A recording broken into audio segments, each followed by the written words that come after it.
Now, for those who are still supporters of the Black Lives Matter movement, you are not a supporter of 19 Keys. You're not a supporter of the BWO, because the Black Lives Matter movement is not in support of us, specifically because we are young black male leaders and we represent masculinity and we believe in the nuclear black family. And all of those things are against the statement of Black Lives Matter. And not only that, and the way that Black Lives Matter was utilizing the funds that they have been receiving for the public and giving it basically to the Democrats. And that the fact that this Black Lives Matter movement would be better branded if they were named Black Death Matter, because that is the exact way in which their organization is ran. It's ran off death, specifically the death of black men. When black men die, they utilize it for a campaign. They're actually some of the worst of the worst. You understand me? Because they utilize the ritual of necromancy to go in there and absorb the attention of these dead black men and utilize it for their own campaign, which is essentially Black Lives Matter is a LGBT trans movement, trans Democrat movement. You understand me? That's basically what they are. They don't represent black family. They don't represent true freedom, justice, and equality. The Black Lives Matter movement has not been responsible for any justice given to the people. They've been responsible for creating mass marketing campaigns and then manipulating the people and gaining profits from it, all while funding those outside the community. You don't see them in the community building up organizations. You don't see them in the community building up schools. You don't see them with mental health facilities. You don't see them with job funding programs. You don't see them feeding the people. None of these things are a byproduct of the Black Lives Matter movement, even though they have been one of the most successfully funded organizations, you understand me, that started off as grassroots. But we also know that they are funded initially, you understand me, by white Jewish billionaires such as George Soros, who is a strategic, manipulative, shrewd businessman. That's what he is. And then we have something such as Joe Biden. Joe Biden, that everybody went and wanted to vote for. And you know me, I've been an advocate and I've been boisterous in everything that I say and that I do. And so far I have not been wrong, because I don't come from a place of emotions. I don't come from any of those things. I'm simply a high-level observer. I receive the observations and I report that which I observe. And as I report these observations to the people, they consistently become true. And one of them, of course, we talked about old Dirty Joe, you understand me, and what was going to happen after people voted in Joe Biden.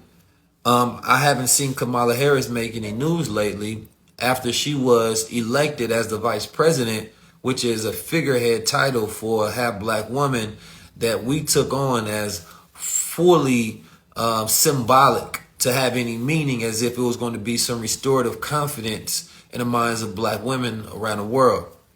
But I haven't heard her make any noise. And Joe Biden so far has been disappointing to the people, not only right before getting into office, the leaked audio tapes of him telling the civil rights leader, fuck y'all, I ain't doing nothing for you. Y'all need to sit in y'all place, and I'm not about to get in office and start writing all these checks. And I'm definitely not about to utilize the office the same way that Donald Trump had did. You understand me? Y'all not getting that whatsoever. I'm not about to be over there just signing executive orders.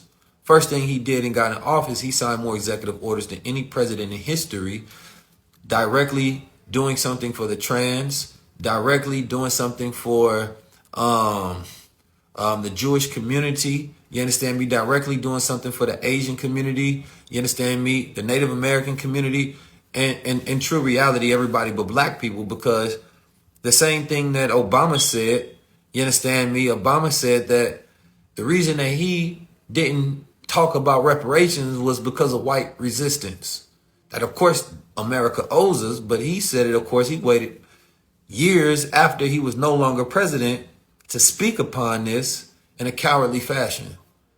And some of you all, that's still your man. Some of you all, you still love him. You don't care what it is. Some of you all don't mind that, you know, his wife whispers sweet nothings and give candy to George Bush, even though that's the same president that was directly responsible for the way he treated New Orleans. And we know that there was a vast conspiracy on what happened there, because the disenfranchised areas in New Orleans got hit the worst, and all those black people, you understand me, were essentially killed from his inaction and his lack of caring.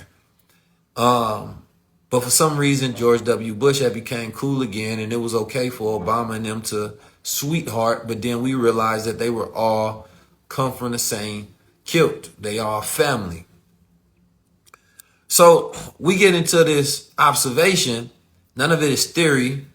All of it is reality, that number one, they started to push the image of the independent black woman as to be the strong figurehead in society, so she can further look at the black man to have no value unless he's dead. And they don't want black women to love black men. So therefore, even when Kamala Harris and her husband took office, they started to utilize propaganda for interracial relationships so that they can promote black women being with men outside their race. This is the reality. Black family has never been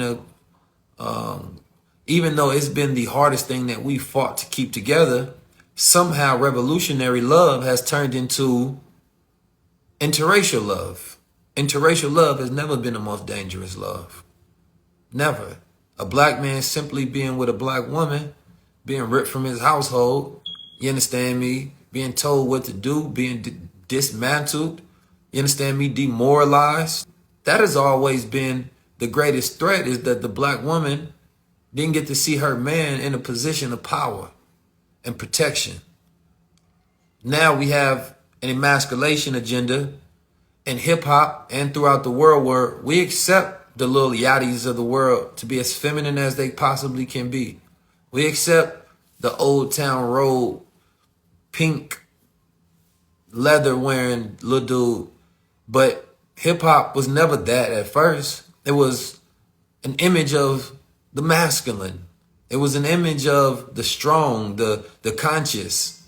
You understand me? It was shunned to see a man act in a feminine manner in those particular ways. Now, because of psychological programming, we've been conditioned to accept it with little to no fight or feedback.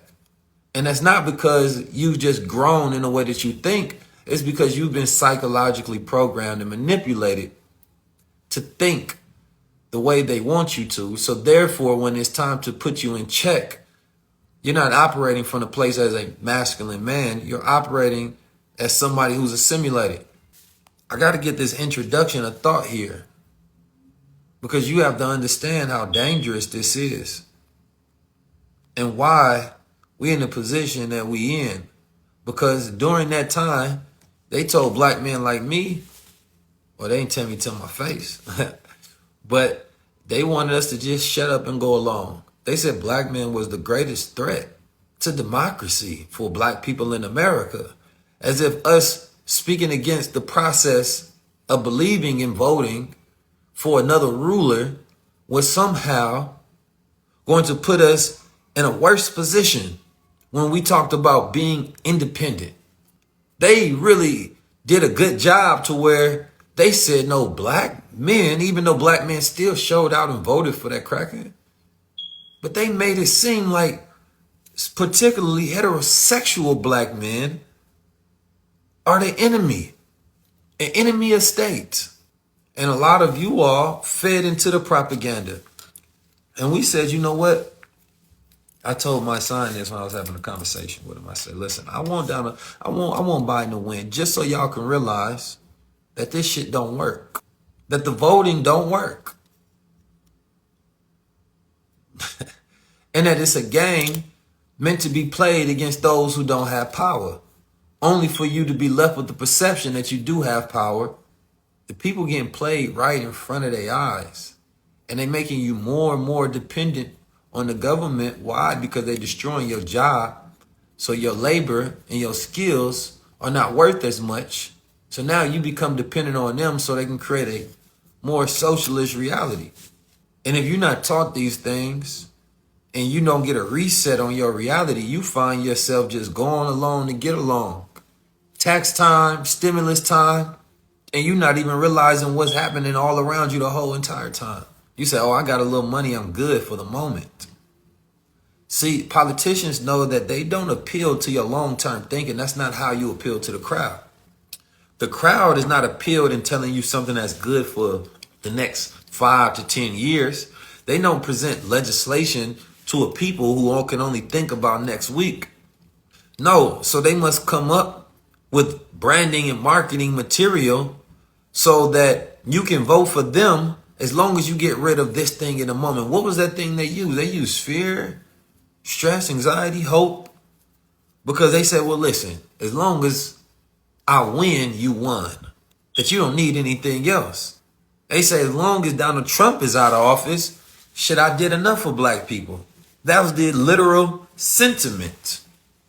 And everything that all of the activists and people that were starting to get awards for helping this man out, nothing. Everybody's silent and quiet.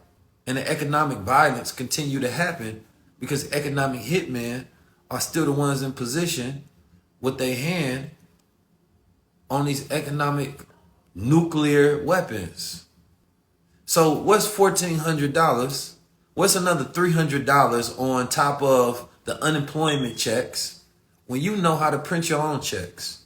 Right now, somebody is scared to make more money because they don't want to lose their unemployment. They don't want to lose their disability. They don't want to lose their dependency on the government. So they don't want to learn the skill set. They don't want to learn the knowledge, information, and education that we give because then it makes them independent. It puts the power into their hands. It's a very dangerous thing when they make you dependent on an oppressor. Somebody say, bro, you don't know what you're talking about. I offer you $10,000 out of my own pocket to prove me wrong, but you can't. But the thing is that when your reality gets twisted and somebody slaps you in the face with some truth, you go get offended, and you're supposed to. Because you have to realize the whole time you were unaligned with reality.